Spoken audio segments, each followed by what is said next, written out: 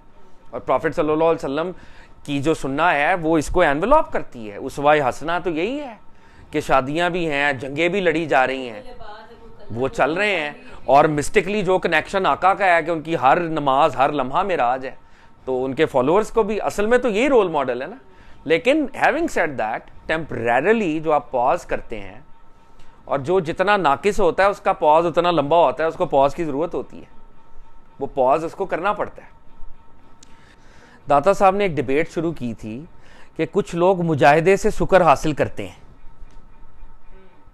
جو مجاہدے سے شکر حاصل کر رہا ہے اور مجاہدے سے ثواب حاصل کر رہا ہے، اب اللہ نہیں اس کے اوپر شکر طاری کر رہے، شکر اس کا آبجیکٹو ہے. اب جو ڈیبیٹ داتا صاحب یہاں پہ کر رہے ہیں جس میں وہ صاحب کو پریفرنس دے رہے ہیں، وہ ہیومن کوشش ہے، وہ ہیومن مجاہدہ ہے جو مجھے صاحب یا شکر کی طرف لے کے جا رہا ہے.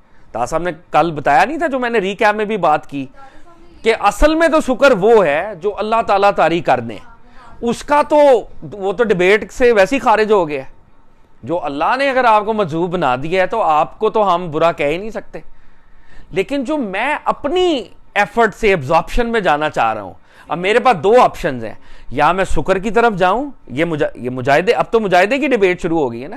داتا صاحب نے کہا کچھ لوگوں کا خیال ہے کہ یہ چیزیں اسٹرگل سے حاصل ہو سکتی ہیں، اور وہ 2 گروپس ہیں. ایک پاور حاصل کرنے کے لیے یہ کام کر رہے ہیں، اور دوسرا اس لیے کر رہے ہیں کہ ہماری مشابہت ہو جائے اصلی گروپ سے. اب جو مشابہت حاصل کرنے کے لیے اپنی ایفرٹ کے لیے شکر پہ جا رہا ہے، اور ایک یہ آپشن ہے کہ آپ اپنی ایفرٹ سے صحف کی طرف جائیں، تو کدھر جانا چاہیے ہمیں؟ اس میں داتا صاحب کہہ رہے ہیں کہ صحف از سپیریئر. نہیں، کچھ لوگوں نے، داتا صاحب یہی تو کہہ رہے ہیں کہ کچھ لوگوں کا یہ کہنا ہے کہ ایفرٹ سے ہم شکر، اور وہ شکر، وہ اس کو سوڈو شکر کہہ لیں، آپ جو بھی کہہ لیں، تو جب کمپیریزن ہوگا تو وہ اس شکر کا ہوگا. یہ تو داتا صاحب پہلے ہی کہہ چکے ہیں کہ عطا کو نہیں دیکھنا، کریٹر آف عطا کو دیکھنا ہے. اگر اللہ نے شکر عطا کر دیا تو وہ سپیریئر ہے، اگر اللہ نے صحاب عطا کر دیا وہ سپیریئر ہے. یہ ڈیبیٹ سے خارج ہو گیا معاملہ. اب میں ایک سیکر ہوں، میرے پاس 2 آپشنز ہیں، میں مجاہدے کر رہا ہوں، کیا میں شکر میرا آبجیکٹو ہونا چاہیے یا صحاب میرا آبجیکٹو ہونا چاہیے؟ اب یہ ڈیبیٹ ہے. جب میں مجاہدہ کر رہا ہوں تو میرا آبجیکٹو صحاب ہی ہونا چاہیے. اور وہ اس میں پہلے بھی ہمیں بتا چکے ہیں کہ مجاہدوں سے سکر ملنا بھی نہیں ہے کہ اللہ تعالیٰ اگر وہ تو یہ کہتے ہیں آزمائش دے تب بھی زندہ باد, تو سکر دے یا ثواب دے, یہ تو دونوں ہی صوفی سٹیٹس ہیں. ہمارا ایمفسس کس پہ ہوگا؟ اگر ہم اپنی ایفرٹ سے کوئی کچھ کرنا چاہیں, پھر کیا کرنا چاہیے؟ حقیقت اشیاء کا علم حاصل کرنا چاہیے. ہمیں نیگیٹو پازیٹیو ایسی کانشسنس کو ڈیولپ کرنا چاہیے جو نیگیٹو پازیٹیو کو دیکھ سکے. ایسی دعائیں مانگنی چاہیے جیسے آقا مانگتے تھے کہ مجھے معرفت عطا کر. اعوذ باللہ من الشیطان الرجیم. بسم اللہ الرحمن الرحیم. الصلاۃ والسلام علیکہ یا سیدی یا رسول اللہ. السلام علیکم یا انبیاء اللہ.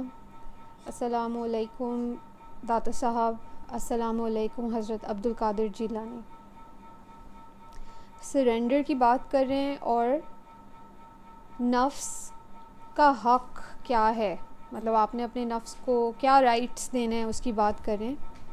کہتے ہیں اسلام کی شرائط بجا لاؤ اور اسلام کی حقیقت یعنی حق تعالیٰ کے سامنے گردن جھکانے, سرنڈر کرنے اور سب کچھ اس کے حوالے کر دینے کو اختیار کرو. آج تو مخلوق کی غمخواری کر, کل کو حق تعالیٰ اپنی رحمت سے تیری غمخواری فرمائے گا. So help creation and God will help you. آج تو مخلوق کی غمخواری کر, کل کو حق تعالیٰ اپنی رحمت سے تیری غمخواری فرمائے گا. تو رحم کر زمین والوں پر, تجھ پر رحم کرے گا وہ جو آسمان میں ہے. جب تک تو اپنے نفس کے ساتھ ہے اس وقت تک اس مقام تک کبھی نہ پہنچے گا. کس مقام تک؟ کہ دوسرے لوگوں کی آپ غمخواری کریں. تو کہہ رہے ہیں جب تک آپ کا نفس سٹرونگ ہوگا آپ اور لوگوں کی غمخواری نہیں کر سکیں گے. جب تک تو اپنے نفس کے ساتھ ہے اس وقت تک اس مقام تک کبھی نہ پہنچے گا.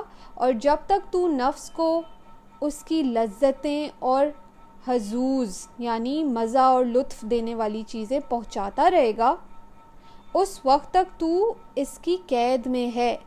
So till the time you are giving things of desire and pleasure to your nafs, اس وقت تک تم اپنے نفس کی قید میں ہو. وہ تم پہ حاوی ہے, وہ تمہیں کنٹرول کر رہا ہے نہ کہ تم اسے. اب کہہ رہے ہیں بڑے مزے کی چیز, اس کا حق یعنی نفس کا حق تو اس کو پورا دے اور اس کے حظ سے تو اس کو باز رکھ. کہہ رہے ہیں اپنے نفس کا رائٹ تم نے اس کو دینا ہے. اس کو بالکل ہی ایسا نہیں ہے کہ کچھ نہیں دینا, اس کا حق اس کو دینا ہے.